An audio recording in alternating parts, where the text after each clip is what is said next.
محفل بھی کیا محفل تھی۔ غزوہ بنو مستلق کے بعد چھوٹی موٹی جھڑپیں ہوئیں، طلایہ گردی ہوئی، فوجی گشت کرایا گیا جس کا مقصد تھا ڈھیٹ قسم کے بددؤوں اور اکڑے ہوئے دشمنوں کی اکڑ کو توڑنا۔ ماحول میں، فضا میں غزوہ احزاب کے بعد سے ہی تبدیلی محسوس ہو رہی ہے۔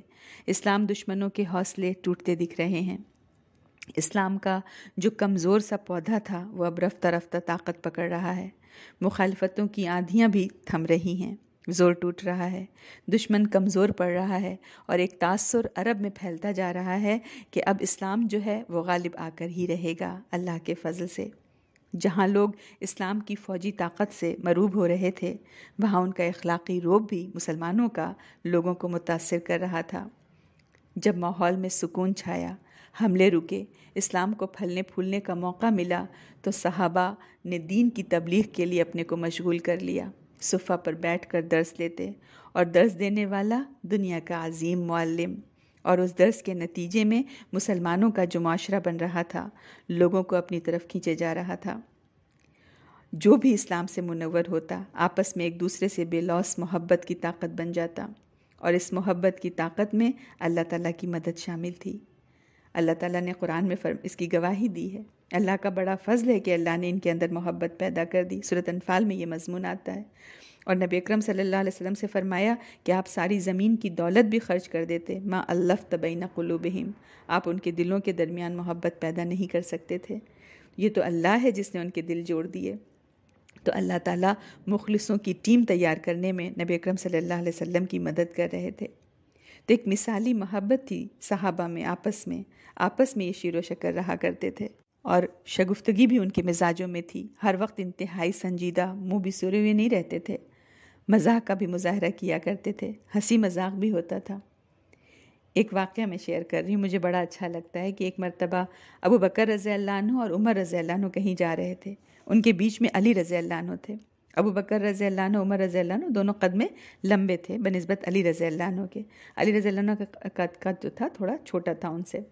تو عمر رضی اللہ عنہ نے کہا، علی بیننا کالنون فی لنا، یعنی علی تو ہمارے درمیان ایسے ہے جیسے لنا کے بیچ میں نون، لام لمبا ہوتا ہے اور الف لمبا اور بیچ میں نون۔ تو اس پر علی رضی اللہ عنہ نے ایکسٹمپور یعنی برجستہ قافیہ ملایا، کہا لولا کنت بینکما لکنتما لا، کہ اگر میں آپ دونوں کے درمیان نہیں ہوتا تو آپ دونوں تو کچھ بھی نہیں ہوتے، آپ دونوں تو لا ہو جاتے۔ تو لنا میں سے اگر نون نکال دیں تو لا بن جاتا ہے، اور لا کا مطلب نہیں۔ تو کتنے ذہین تھے، کوئی ان کی فارمل ایجوکیشن نہیں تھی، لیکن کیا ادبی مزاج تھا ان کا، اور کیسے ایک دوسرے کو چھیڑا چھاڑی بھی کر رہے ہیں۔ ہم نہیں سمجھ سکتے، ہم سوچتے ہیں کیا وہ اس طرح بھی رہتے ہوں گے؟ ہمیں تو تصور آتا ہے کہ وہ ایک روبوٹس کی طرح رہے ہوں گے، نہ جذبات تھے نہ کچھ تھے، بے حس قسم کے لوگ تھے، ہرگز نہیں۔ جیتے جاگتے گوشت پوشت کے انسان تھے جیسے کہ ہم انسان ہیں، یہی جذبات بھی تھے۔ لیکن ہم دیکھیں جب دین میں جد و جہد کے مرحلے آتے تھے تو کیا ان کے اندر مضبوطی اور طاقت آتی تھی۔ تو آپس میں تو ان کا تعلق یہ تھا۔ بعد میں شیطان نے کیا کیا مسلمانوں کو صحابہ کے خلاف باتیں سجھائیں، اور لوگوں نے کیسے اپنے دل سے باتیں گھڑ گھڑ کر پیش کرنی شروع کیں، اور بلا وجہ ان کے درمیان نفرتوں کی داستانیں اور دشمنیوں کی داستانیں خود ہی اپنے دلوں سے گھڑنا شروع کر دیں۔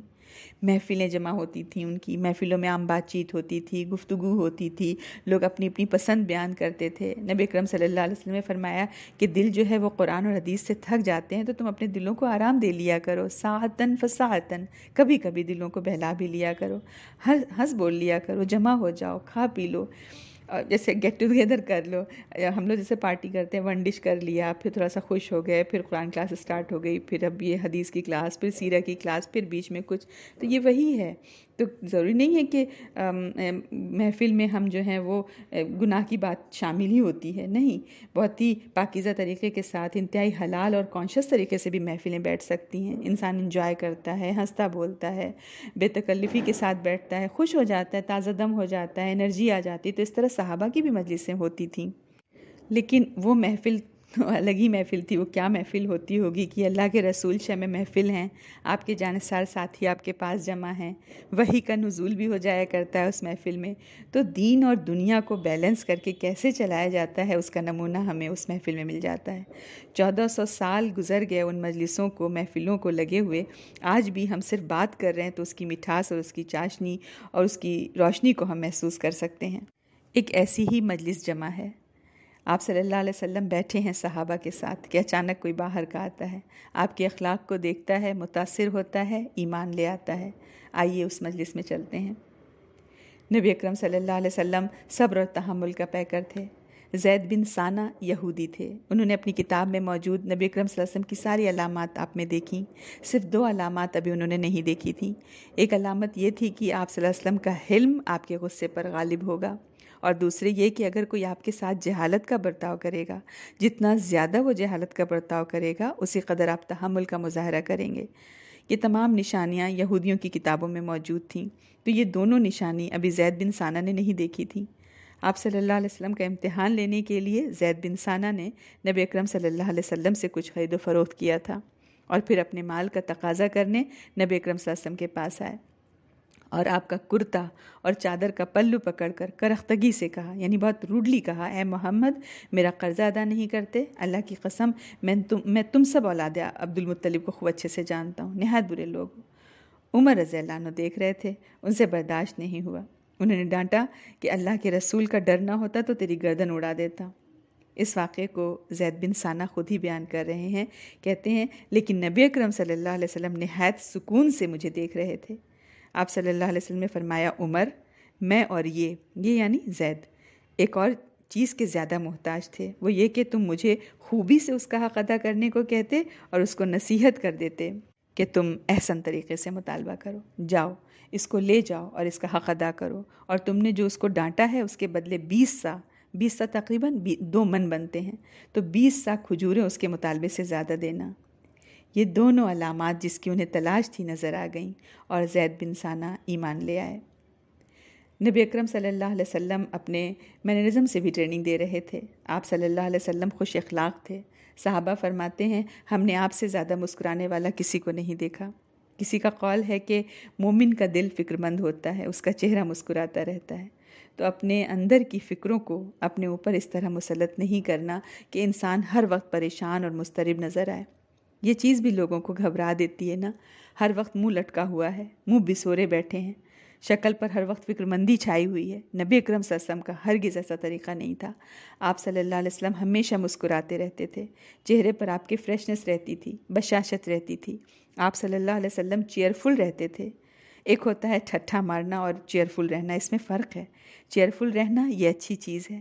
بہت زیادہ منہ کھول کر ہنسنے کو اور بہت زیادہ قہقہہ لگانے کو آپ صلی اللہ علیہ وسلم نے پسند نہیں کیا، بلکہ آپ صلی اللہ علیہ وسلم نے فرمایا، کثرت الضحک تمیت القلب، زیادہ ہنسنا دل کو مردہ کر دیتا ہے۔ جو بھی ایمان کی حلاوت ہے اس کو بہت زیادہ بول بول کر ضائع کرنے کے بجائے انسان چپ رہے، مطلب جوائے آف ایمان کو ہم اسپل نہ کریں اس طرح سے، لیکن ہاں فریش رہے انسان، خوش رہے۔ آپ صلی اللہ علیہ وسلم نہ چلا کر بولتے، نہ بد کلامی کیا کرتے۔ آپ صلی اللہ علیہ وسلم دوسروں کے عیب نہیں پکڑتے تھے۔ حدیث میں آتا ہے، خوشخبری ہے اس شخص کے لیے جسے اپنے عیبوں کی فکر دوسروں کے عیبوں سے بے نیاز کر دے۔ جیسے بہادر شاہ ظفر کا ایک شعر ہے نا، جو اپنے دل کی آواز لگتی ہے کہ نہ تھی حال کی جب ہمیں اپنے خبر، رہے دیکھتے اوروں کے عیب و ہنر، پڑی اپنی برائیوں پہ جو نظر، نگاہ میں کوئی برا نہ رہا۔ حقیقت ہے۔ اسی طرح سے نبی اکرم صلی اللہ علیہ وسلم مبالغے سے تعریف نہیں کیا کرتے تھے، نہ آپ صلی اللہ علیہ وسلم بہت زیادہ مذاق کیا کرتے تھے، نہ آپ بخیل تھے۔ 3 باتوں سے نبی اکرم صلی اللہ علیہ وسلم نے خود کو بالکل الگ کیا ہوا تھا، ایک تکبر سے، دوسرا جھگڑوں سے، بحث مباحثوں سے، تیسرا بیکار فالتو قسم کی باتوں سے۔ ایک روایت میں آتا ہے کہ اسلام کے حسن میں یہ چیز بھی شامل ہے کہ انسان لایانی باتوں کو چھوڑ دے۔ آپ کی مجلس میں صحابہ اس طرح بیٹھتے تھے سر جھکا کر جیسے ان کے سروں پر پرندے بیٹھے ہوں، ہلتے بھی نہیں تھے۔ آپ صلی اللہ علیہ وسلم کو نظر بھر کر دیکھتے بھی نہیں تھے ادب کی وجہ سے۔ جب آپ صلی اللہ علیہ وسلم خاموش ہو جاتے تب کوئی دوسرا شخص بولتا، درمیان میں کوئی نہیں بولتا۔ اگر کوئی دین کے بارے میں جھگڑتا آپ صلی اللہ علیہ وسلم ناراض ہو جاتے تھے۔ ایک بار آپ صلی اللہ علیہ وسلم مسجد سے باہر آئے، آپ نے دیکھا لوگ کسی آیت کے بارے میں جھگڑ رہے ہیں۔ آپ صلی اللہ علیہ وسلم کا چہرہ غصے سے سرخ ہو گیا۔ آپ نے فرمایا، دین میں جھگڑا نکالنے کی وجہ سے ہی پچھلی قومیں ہلاک ہوئیں۔ یہ میں مضمون بتا رہی ہوں، ایگزیکٹ الفاظ نہیں ہیں یہ۔ اگر کوئی آپ صلی اللہ علیہ وسلم کی تعریف کرتا آپ خاموش رہتے، اس میں کیا حکمت تھی خاموش رہنے میں؟ کہ دیکھیں، اگر کوئی آپ کی تعریف کرے اور آپ کہیں نہیں نہیں نہیں میں تو ایسی نہیں ہوں، وہ اور تعریف کرے گا، وہ اور آپ کو جو ہے کنونس کرنے کی پہ زور لگائے گا۔ جب کوئی تعریف کرے تو خاموشی سے سن لے یا الحمدللہ کہہ دے کہ حقیقت تو یہ ہے کہ کل تعریف تو اللہ کے لیے، لیکن ہاں اگر تعریف میں کوئی حد سے گزرنے لگتا تو آپ صلی اللہ علیہ وسلم اس کو روک دیتے۔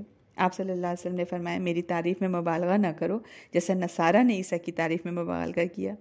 یعنی اپنی تعریف اور اپنی تعظیم کا طریقہ بھی نبی اکرم صلی اللہ علیہ وسلم نے ہم کو بتا دیا، اور جب امت اطاعت چھوڑ دیتی ہے آپ کی تعریف اور تعظیم میں تو غیر شعوری طور پر شرک میں مبتلا ہو جاتی ہے، بدعت کے اندر ملوث ہو جاتی ہے، اس کو ثواب سمجھتی رہتی ہے اور اس کو احساس بھی نہیں ہوتا کہ ہم اپنے رسول کی اطاعت نہیں بلکہ نافرمانی کر رہے ہیں۔ کرنا چاہ رہے تھے تعظیم، لیکن نافرمانی کے ساتھ تو تعظیم نہیں ہو سکتی۔ عاجزی اور تواضع آپ کی خاص صفات تھیں۔ نبی اکرم صلی اللہ علیہ وسلم اپنے اخلاق سے، اپنے قول سے لوگوں کو مہذب اور شائستہ بنا رہے تھے۔